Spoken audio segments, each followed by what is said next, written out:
बिस्मिल्लाहिर्रहमानिर्रहीम। अस्सलाम वालेकुम। उम्मीद है अल्लाह के फजल से आप सब खैरियत से होंगे। अल्लाह ताला सब पर अपनी रहमतें और बरकतें नाज़िल फरमाएँ और अपने हिफ्ज़ व अमान में रखे, आमीन।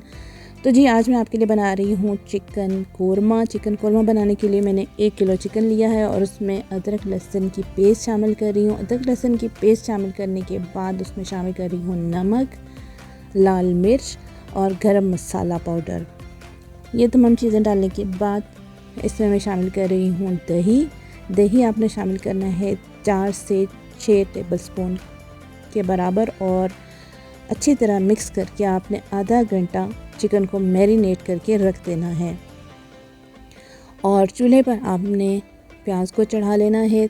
मैंने तकरीबन 2 बड़े साइज़ की प्याज ली थी और उसमें मैंने कुकिंग ऑयल शामिल कर दिया और अच्छी तरह से गोल्डन ब्राउन कलर जब हो गया उसका, तो उसको मैंने पानी डाल के ठंडा कर लिया और फिर उसको ब्लेंडर में डाल के, जग वाले ब्लेंडर में डाल के उसकी पेस्ट बना ली। फिर उसके बाद चिकन को आधे घंटे के बाद मैंने पैन में डाल के चूल्हे पर चढ़ा दिया।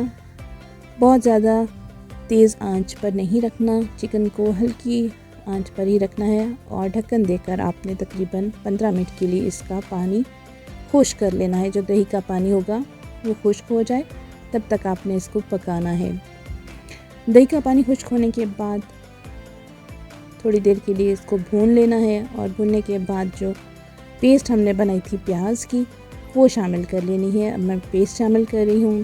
प्याज की पेस्ट शामिल करने के बाद भी चिकन की भुनाई करनी है और चिकन को थोड़ी देर के लिए आपने पकने देना है ढक्कन देकर। तो जो लोग मेरे चैनल पर नए हैं उन लोगों से मेरी रिक्वेस्ट है कि काइंडली मेरे चैनल को सब्सक्राइब कर दें और बेल आइकन को भी प्रेस कर दें ताकि मेरी आने वाली तमाम नई वीडियोस आपको टाइमली मिल सकें।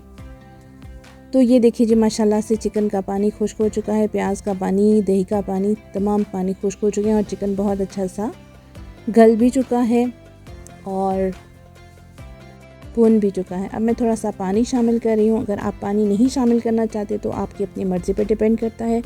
मैं पानी इसलिए शामिल कर रही हूँ कि थोड़ा सा शोरबा सा बन जाए। तो हमारा चिकन कोरमा तैयार है। अल्लाह हाफ़िज़।